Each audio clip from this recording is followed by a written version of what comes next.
ନିଆଁ ଲାଗି ଜଳିଗଲା ଧାନଗଦା। ଚାଷୀ ମୁଣ୍ଡରେ ଚଡ଼କ। ହୁତୁ ହୁତୁ ହୋଇ ପୋଡ଼ି ପାଉଁଶ ହୋଇଗଲା ଧାନଗଦା। ପ୍ରାୟ 40,000 ଟଙ୍କାର ପୋଡ଼ିଗଲା ଧାନ। କୋଇଲିସୁତା ଗ୍ରାମରେ ଘଟିଛି ଏଭଳି ଅଘଟଣ।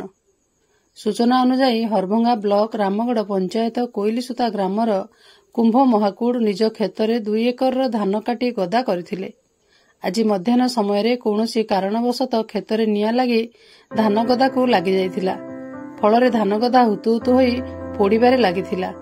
ଧୂଆଁ ବାହାରୁଥିବାର ଗ୍ରାମର କିଛି ଲୋକ ଦେଖି ଅଗ୍ନିଶମ ବାହିନୀକୁ ଖବର ଦେବା ସହ ନିଆଁକୁ ଆୟତ୍ତ କରିବାକୁ ଚେଷ୍ଟା କରିଥିଲେ। ପରେ ଅଗ୍ନିଶମ ବାହିନୀ ପହଞ୍ଚିଥିଲେ ମଧ୍ୟ ନିଆଁକୁ ଆୟତ୍ତ କରିବା ପୂର୍ବରୁ ସମ୍ପୂର୍ଣ୍ଣ ଧାନ ପୋଡ଼ିଯାଇଥିଲା। ପୋଡ଼ି ହୋଇଯାଇଥିବା ଧାନର ଆନୁମାନିକ ମୂଲ୍ୟ 40,000 ଟଙ୍କା ହୋଇଥିବା ବେଳେ ସରକାରୀ ସାହାଯ୍ୟ ପାଇଁ ଚାଷୀ ଶ୍ରୀ ମହାକୁଡ଼ ଦାବି କରୁଛନ୍ତି।